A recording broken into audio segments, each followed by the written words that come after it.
ព្រៃក្រមុំអូនអើយតាមបីទៅរកទៅបងថាកាត់ព្រៃក្រមុំអូនអើយតាមបីទៅរកទៅបងវងវែងផ្លូវក្រមុំអូនអើយផ្ទះទៅនៅឆ្ងាយពេកបងវងវែងផ្លូវ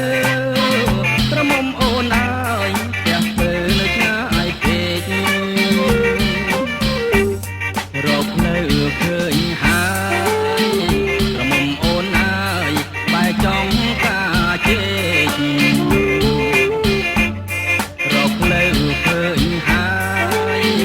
ក្រមុំអូនអើយបែកចង់ការជេក